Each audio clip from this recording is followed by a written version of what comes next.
அனுபவம் நூறு யூடியூப் சேனல்லேருந்து குருதாஸ் பேசுகிறேன். அன்புள்ள சகோதர சகோதரிகளே, எப்படி இருக்கீங்க? நல்லா இருக்கீங்களா? நிகழ்ச்சி போகலாம். இன்றைய எபிசோடில் நம்ம பார்க்க போகிறது, வறுமை நிலைக்கு பயந்து விடாது, திறமை இறக்கு மறந்து விடாது. சரி, உங்களுக்குலாம் ஞாபகம் இருக்கும்னு நினைக்கிறேன்.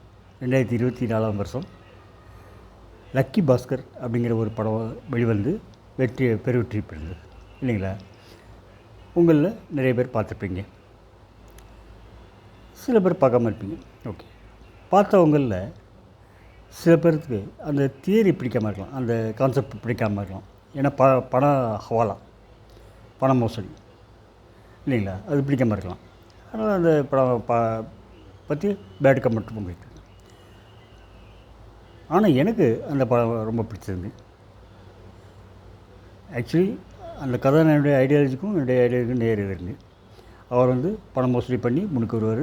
நான் நேர்மையாக உழைச்சி கண்ணீர் உழைப்பு முன்னுக்கு வந்துருக்கு, சரிங்களா? ஆனால் அந்த கதை களம் மும்பை.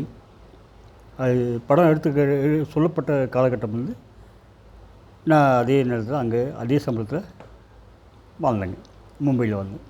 ஸோ அதனால் மனசுக்கு ரொம்ப பிடிச்சி போய் அந்த 4-5 தடவை பார்த்துருக்கீங்க. நேற்று மறுபடியும் டிவியில் பார்க்குற ஒரு வாய்ப்பு கிடச்சிது. இப்போ இந்த முறை பார்க்கும்போது தான் நிறைய சம்பவங்கள் பார்த்திங்கன்னா என்னுடைய சொந்த வாழ்க்கை ஒத்து போயிருந்தேங்க. சரி, அதில் ஒரு சம்பவம் பார்ப்போங்க. நான் சிறு பையனாக இருக்கும்போது எங்கள் பாட்டி வீட்டில் ஏதோ ஒரு விருந்துக்கு போயிருந்தோம். போயிருக்கும்போது பெரியவங்கள்லாம் 1-2 மணிக்கு சாப்பிடுவாங்கட்டு, நாங்கள் சின்ன ஸ்கூல் போகிற பசங்கள்லாம் 12 மணிக்கு சாப்பிட்ட பழக்கம் இல்லையா, 12-12 சாப்பிட்டு, அதனால் முன்னாடி தட்டில் போட்டு கொடுத்தாங்க. இடம் இல்லாதனால நான் அடுத்த பந்திக்கு வெயிட் பண்ணிட்டுருந்தேன். நான் அங்கே பந்திக்கு சாப்பிட போகும்போது என்ன பண்ணாங்க, எங்கள் சொந்தத்தில் ஒருத்தங்க பாதி சாப்பிட்டு பாதி எரிச்சு போயிட்டான் அந்த பையன். அங்கே எங்கள் பாட்டி வீடு ஒரு தாய் மக்கள் அப்படின்னா கூட அங்கேயும் பொருளாதார ஏற்றத்தாழ்வுகள் இருந்தது. நல்ல பையன்லாம் ஒரு மாதிரி, பணம் இல்லாத பையன்லாம் ஒரு மாதிரி.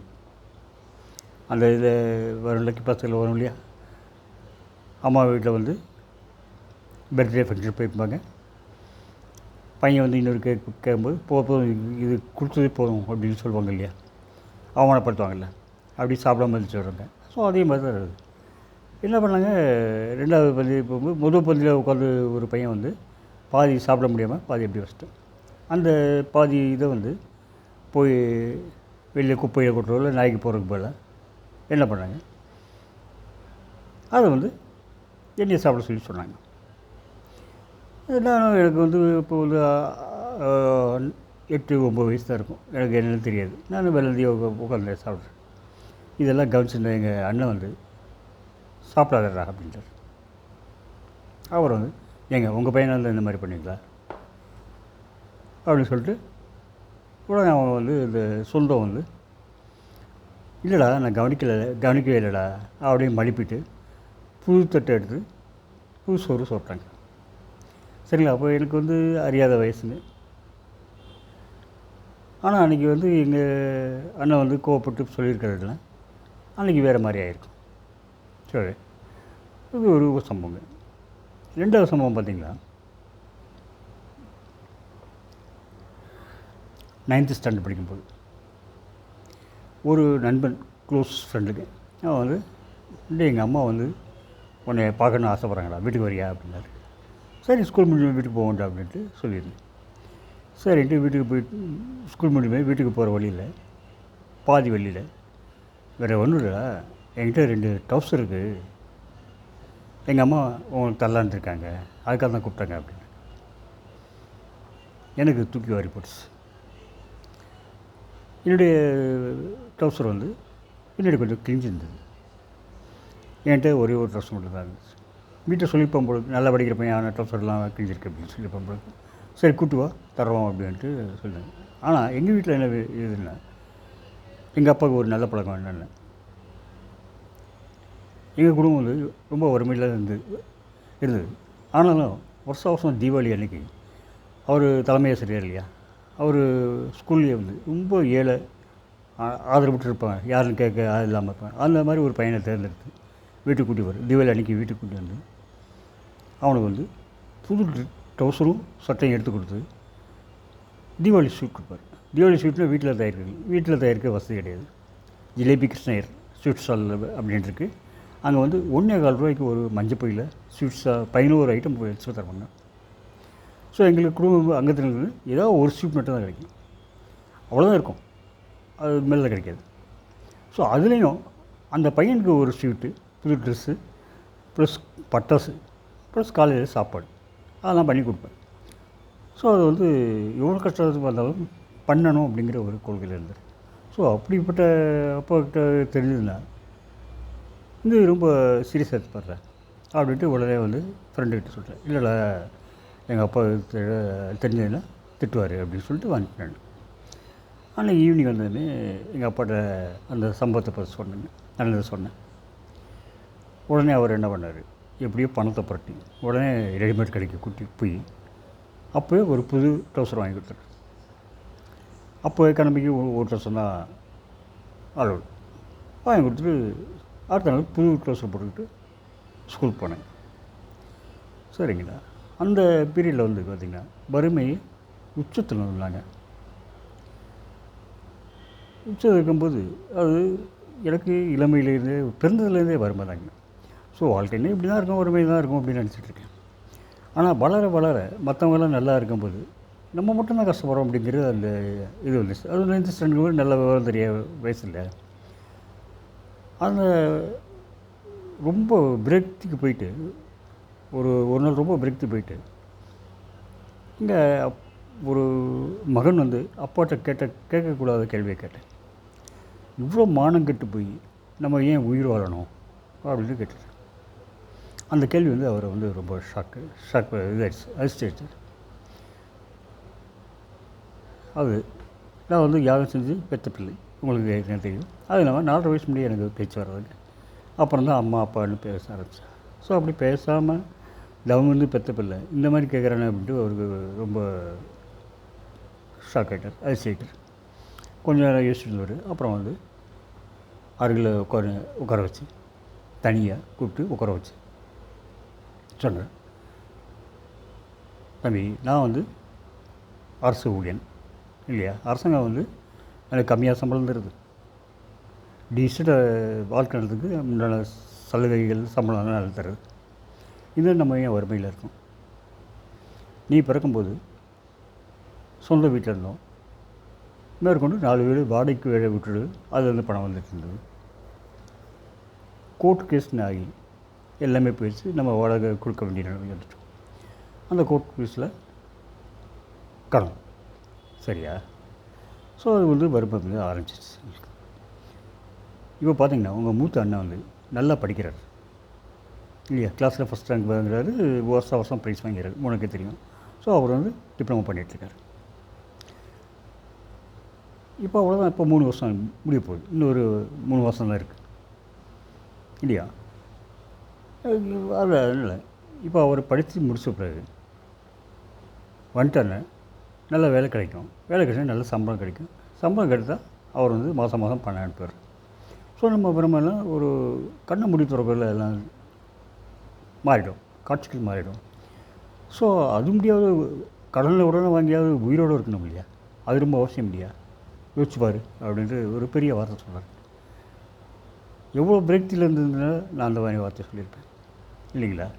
அதை சொன்னதுமே சரிங்கப்பா அப்படிப்பட்டது. அப்புறம் எனக்கு அந்த ஏஜில் சரிப்பா நான் ஸ்கூல் போய்ட்டு வந்து ஏதாவது பார்ட் டைம் வேலைக்கு போவா, பணம் கொண்டு வருவா அப்படின்ட்டு இது சொன்னதுமே அவருக்கு வந்து இல்லை அதெல்லாம் ஒன்றும் வேண்டாம், நீ வந்து உன்னுடைய படிப்பை மட்டும் கவனம் செலுத்து, படிப்பில் வந்து நல்ல மார்க் போதும், மீதியெல்லாம் நான் பார்த்துக்கிறேன் அப்படின்ட்டு அவர் சீரியஸாக திங்க் பண்ணியிருக்கார் போல இருக்குது. திங்க் பண்ணுவார், என்ன பண்ணுவார், அந்த ஒரு சில நேரத்தில் ஒரு முக்கியமான முடிவு எடுத்துட்டார். என்ன முடிவு எடுத்துனால 4:30 மணிக்கு ஸ்கூல் முடிஞ்ச பிறகு நேராக ஒரு ஜவுளி கடையில் போய், எங்கள் ஜவுளி கடையிலலாம் சேலை நெஞ்சு வருவாங்க, ஃப்ரெஷ் அப்படியே கொண்டு வந்து கொடுப்பாங்க, அதை கொண்டு வந்து மடிக்கணும். நம்ம பார்க்கும்போது மடிலாம் வருது இல்லையா, அந்த மாதிரி மடிக்கணும். அந்த மடிக்கிறதுக்கு ஆள் தேவையாக இருக்கும். 2 பேர் 2 பக்கம் உட்காந்து மடிப்பாங்க. அது ஒரு சேலை மடித்தா இவ்வளோ அப்படின்ட்டு கூலி. அந்த கடைக்கு போய் அவர் சேலை மடிக்க போவார். எப்போது 45-50 வருஷம் ஆகும்போது. இப்பேற்பட்ட மனுஷன் அவர் எந்த அந்தஸ்தில் இருந்தார். அவர் வந்து சேலை மடிக்க போனார். நான் வந்து ஒரு 8 மணி வாக்கில் 7:30 8 மணி வாக்கில் போவேன். போயிட்டு அது வரைக்கும் எவ்வளோ மடிச்சிருக்காரோ அதில் கொஞ்சம் கூலியை வாங்கி என் கையில் கொடுப்பாரு. அந்த கூலியை கொண்டு வந்து வீட்டில் அரிசி குருணை வாங்கி நாங்கள் எல்லாம் கஞ்சி சாப்பிடுவோம். இந்த மாதிரி போய்ட்டுருக்கு. ஸோ அப்போ நல்லா ஜாலியாக இருந்த மனுஷன் வந்து உடற்பயிற்சி பண்ண வேண்டிய வேலை. திரும்பி அரசு வேலை இருக்குது. நல்லா டீசெண்டான சம்பளம் தான். எப்படி இருந்திருக்கும் அவருக்கு இல்லைங்களா? கீழே வேலை பார்க்குற டீச்சர்ஸு, ஸ்டாஃபு, ஸ்டூடெண்ட்ஸு இதெல்லாம் எப்படி இதாகிருக்குன்னு எனக்கு இப்போ நினைக்க கூட இதாக இருக்குது. ஆனால் அவர் சொன்ன வாக்கு வந்து அப்படியே படிச்சதுங்க. ஒரு 3-4 மாதத்துக்கு காலத்தில் எங்கள் அண்ணன் படிப்பு முடிச்சு நல்ல விதமாக படிப்பு முடிச்சு வந்தார். அவர் வந்து நாங்கள் கஷ்டப்படுறதையும் நாங்கள் படுற தியாகத்தையும் நன்கு உணர்ந்திருந்தார். அதனால் நாங்கள் எதிர்பார்க்குற மேலே நல்ல மார்க் எடுப்பார்னு எதிர்பார்க்குறோம். ஆனால் அவர் வந்து ஸ்டேட் ஃபஸ்ட்டாக வாங்கிட்டார். ஸ்டேட் ஃபஸ்ட்டுன்னா அது கவர்மெண்ட்டு பாலிடெக்னிக்கில் அந்த ஆரம்பிச்சது 75-80 வருஷமாக ஆரம்பிச்சது யாருமே ஸ்டேட் ஃபஸ்ட்டு வாங்கினது கிடையாது. அவர் மட்டும்தான் வாங்கியிருந்தார். இன்னும் அந்த வரலாற்று சாதனை வந்து இன்னும் முறியடிக்கப்படிய மாதிரி அவர் ஒன்று வாங்கிட்டு நல்லா வேலைக்கு போய்ட்டு நல்ல சம்பளம் வாங்கினார். எங்களுக்கும் அனுப்ப ஆரம்பித்தார். பணம் அனுப்ப ஆரம்பித்தார் மாதம். இப்போ என்ன சொன்ன, எங்கள் அண்ணனுக்கு அனுப்புகிற பணம் வந்து அனுப்ப தேவையில்லாமல் இருக்குது. ஸோ அது வந்து மிச்சமாயிடுச்சு. ப்ளஸ் அண்ணனுடைய பணம் வந்துச்சு. ப்ளஸ் என்ன செய்யணும், 4வது சம்பளம் கழிச்சோம், 5வது சம்பளம் கழிச்சோம். அது எனக்கு ஞாபகம் இல்லைங்க. கவர்மெண்ட் வந்து வருஷம் ஃபிக்ஸ் ஒரு குறிப்பிட்ட நேரத்தில் ஃபிக்ஸ் பண்ண முடியா. அது ஃபிக்ஸ் பண்ணுறதில்ல. 25 வருஷத்துக்கு மேலே சர்வீஸ் ஆனதில்ல. எங்கள் அப்பா வந்து செலெக்ஷன் கிரேடு அப்படிங்கிற ஒரு கிரேடை கிடச்சிது. செலெக்ஷன் கிரேடில் போகிறவங்க எல்லாமே ஊதிய உயர்வு எல்லாமே மாறும். எல்லா ஊதிய விகிதம் எல்லாம் மாறும். ஸோ கையில் நல்ல அட்ராக்டிவ் சேலரி கிடச்சிது. ஸோ எங்கள் அப்பா சொன்ன இது வந்து நிறைவேறிச்சு. அது சில நேரத்தில் எல்லாம் காட்சிகள் மாறும் அப்படின்னு சொன்னார். அதே மாதிரி ஆயிடுச்சு. அப்புறம் எங்களுக்கு வந்து கொஞ்சம் வறுமை வந்து கம்மியாயிடுச்சு. சரி, அதே படத்தில் யூனிவர்சிட்டியில் வந்து அவர் கதாநாயகன் வந்து ப்ரொமோஷன் கிடைக்கும் அப்படின்ட்டு உறுதியாக நம்பிட்டு போவார். ஃபேமிலியெலாம் சொல்லிட்டு போவார். ஆனால் அங்கே போனால் அவருக்கும் கீழே தகுதியே இல்லாத ஒருத்தர் வந்து ப்ரொமோட் ஆகி உட்காந்துருப்பார், ரீஜனல் மேனேஜர். அவருக்கு பார்த்திங்கன்னா அப்புறம் வந்து கொஞ்ச நாள் கழிச்சு அவர் எதிர்பார்க்காத நேரத்தில் அவருக்கு வந்து அசிஸ்டன்ட் ஜெனரல் மேனேஜர் அப்படிங்கிற ஒரு வாய்ப்பு கிடைக்கும். அதே மாதிரி என்னுடைய வாழ்க்கையில் இருந்துச்சு. நான் வந்து வேலை பார்த்தது வந்து முதல்ல வேலை பார்த்தது வந்து 1980 டாட்டா மில், மும்பையில் டாட்டா மில்ங்கிற இடத்துல ட்ரெயினியாக சேர்ந்துங்க. அதில் என்ன சிஸ்டம்னா, ட்ரைனிங்காக ஒரு வருஷம் வேலை பார்க்கணும். அப்புறம் வந்து ரெகுலர் ஜாபில் போடுவாங்க. ஸோ ஒரு 2.5-3 மடங்கு சம்பளம் கிடைக்கும். அப்புறம் வந்து 1 இயர் அப்படி வேலை பார்த்தோம்னா அப்புறம் பர்மனெண்ட் பண்ணுவாங்க. இது சிஸ்டம். அங்கே இருக்கிற அந்த தொழிலாளர்கள்லாம் என்ன பண்ணாங்க, தொழிற்சங்கம் மூலமாக ஒரு கோரிக்கை வச்சுங்க. அது நாங்கள் வந்து டெக்னிக்கல் வேலை பார்க்குறோம், அதனால் எங்களையும் மேனேஜ்மெண்ட் ஸ்டாஃப் எடுத்துக்கணும் அப்படின்னு ஒரு கோரிக்கை வச்சாங்க. அவர் 3 வருஷம் வந்து தொழிற்சங்கத்தோட பேச்சுவார்த்தை நடந்தது. பேச்சுவார்த்தை வெற்றியாகி 1/1/1980 அன்றைக்கி யார் பணியில் இருக்காங்களோ அவங்களாம் மேனேஜ்மெண்ட் ஸ்டாஃப் அப்படின்னு சொன்னாங்க. நான் வந்து ஒரு 40 நாளுக்கு தள்ளி சேர்ந்தேன். ஸோ அதனால் எனக்கு அந்த வாய்ப்பு கிடச்சிது. ஸோ அந்த வாய்ப்பை இழந்துட்டேன். அப்புறம் இதுக்கு மேலே 2 வருஷம் மில்லே ஓடல. பெரிய ஸ்டேக்கு மில்லு ஓடலைங்க. மில்லு ஓடாதப்பையும் அவங்களுக்கெல்லாம் சம்பளம் கிடச்சிது. என் கூட வேலை பார்த்தவங்களுக்கு எனக்கு மட்டும் சம்பளம் கிடைக்குங்க. சரி, இங்கே தமிழகம் வந்தேன். தமிழகம் வந்து ஒரு மில்லில் வேலை பார்த்து 5 வருஷம் வேலை பார்த்து பதவியில் வேலை பார்த்தேன். வேறு வேலைக்கு போயிட்டேன். அப்புறம் அங்கே வந்து ஒரு மில்லில் வேலை பார்த்தேன். 10 வருஷம் கழிச்சு அது முதல்ல வேலை பார்த்த மில்லையே பழைய ஆட்கள் யாருக்காக இருக்காங்கன்னா ஒரு தேடுதல் இருந்தாங்க. எனக்கு கரெக்டாக அந்த வாய்ப்பு கிடச்சிது. எனக்கு வந்து மேனேஜ்மெண்ட்டை 2% ஜென்ரல் மேனேஜருக்கு அடுத்து அது ஏறக்குறைய ஏஜிஎம் மாதிரி கொடுத்து நல்ல ஊதியம் கூட 4 மடங்கு சம்பளம் கொடுத்தாங்க, நல்ல சலுகை கொடுத்தாங்க.